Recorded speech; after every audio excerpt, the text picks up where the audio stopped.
శ్రీకాకుళం జిల్లా కోటబొమ్మాలి మంత్రి అచ్చెన్నాయుడు ఆధ్వర్యంలో ఇంటింటికి టీడీపీ ప్రతి ఇంటికి అభివృద్ధి ఫలాలు అందించేందుకు కృషి చేస్తున్నాం. టెక్కిలి నియోజకవర్గంలో 441 మందికి 4.83 కోట్ల సీఎంఆర్ఎఫ్ ఆర్థిక సాయం మంత్రి ఆదివారం ఎన్టీఆర్ భవన్లో 44 మంది లబ్ధిదారులకు 22.83 లక్షల రూపాయల విలువైన చెక్కుల పంపిణీ. 5 ఏళ్లు ప్రజలను భయపెట్టి పాలించిన గొడ్డల పార్టీ ప్రజాస్వామ్యం గురించి మాట్లాడే హక్కుందా?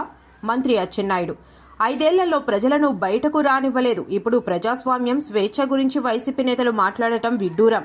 తప్పు చేసిన వారిపై చట్ట ప్రకారం చర్యలు తీసుకుంటే తప్పుడు కేసులంటారా? గంజాయి ముఠాలను, బ్లేడ్ బ్యాచ్లను వదిలేయాలా?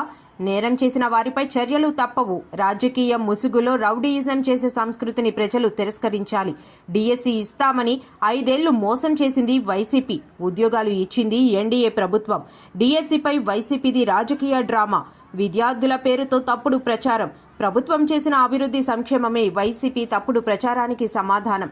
టెక్కలి నియోజకవర్గంలో తెలుగుదేశం పార్టీ చేసిన అభివృద్ధి పనులే మా బలం. టెక్కలిలో టీడీపీ తప్ప మరే పార్టీ ప్రజల కోసం ఇంత విస్తృతంగా పనిచేసిన దాఖలాలు లేవు. మత్స్యకారుల కుటుంబాలకు అండగా కొత్త బీమా పథకం, 5 లక్షల రూపాయల ఆర్థిక భరోసా, మత్స్యకారుల సంక్షేమానికి కేంద్ర రాష్ట్ర ప్రభుత్వాలు కలిసి బీమా సౌకర్యం. వైసీపీ తప్పుడు ప్రచారాన్ని వాస్తవాలతో తిప్పికొట్టాలి. ప్రజల్లోకి ధైర్యంగా వెళ్లాలి.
ఫోటో